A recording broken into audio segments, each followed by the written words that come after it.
I think this is a huge misconception when talking about McGregor's weaknesses. McGregor doesn't have bad grappling. No. I agree with that, yeah. There's absolutely no evidence that McGregor has bad grappling. Give me some evidence and we can talk about it. But we can talk about the ones that people normally talk about. Yeah. We go first with Chad Mendes. So the fight with Chad Mendes, that's a very, very good wrestler, taking Conor down and controlling him. Yeah. Conor doing pretty decent work off his back and then eventually standing up.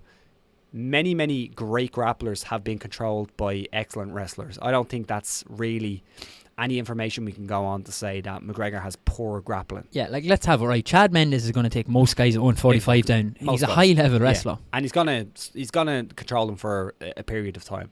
So I think we could take that off the table.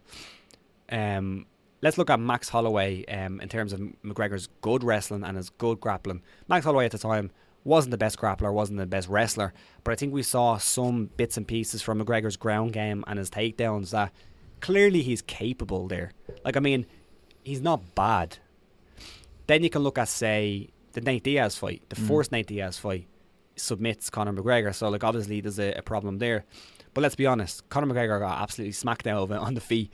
Conor McGregor was out on the feet. That wasn't really submissions. It was a beautiful submission. Conor tried to do the same escape that he done against Chad Mendes, which is kind of dangerous because he's putting himself into the choke to escape the choke. It's like a last-ditch effort. Yeah. It's not great, but that was mostly striking. Like, Conor basically, I'm not going to say give up because I'm not sure if that's the right phrase to use, but Conor basically gave that choke away because he was about to get pummeled with strikes from the top. He was about to get pummeled. So I don't think that's really what we see. Then you look at the Diaz 2 fight, and then Conor X-guard sweeped Nate Diaz, defending most takedowns. You're not X-guard sweeping Nate Diaz if your grappling is bad. Yeah. If you want to say that Conor McGregor's worst attribute is his grappling, fair enough. But if you want to say that Conor McGregor's grappling is bad, I think that's completely off the mark, personally. Yeah, I agree. I seen actually, and the Khabib fight, right?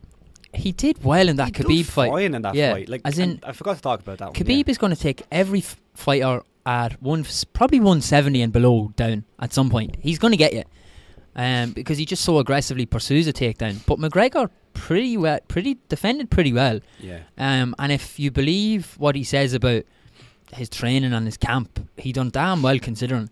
Yeah. I mean, Bilal Muhammad, I seen put out a tweet. It was in response to, it was a video of McGregor saying he was on the sauce for the camp. Yeah.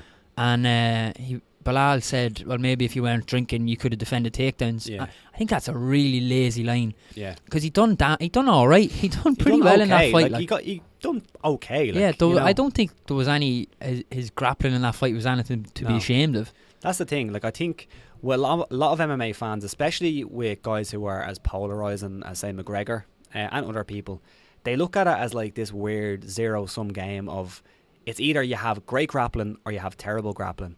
And if your measuring stick is that he got mauled by Khabib, that means he has bad grappling.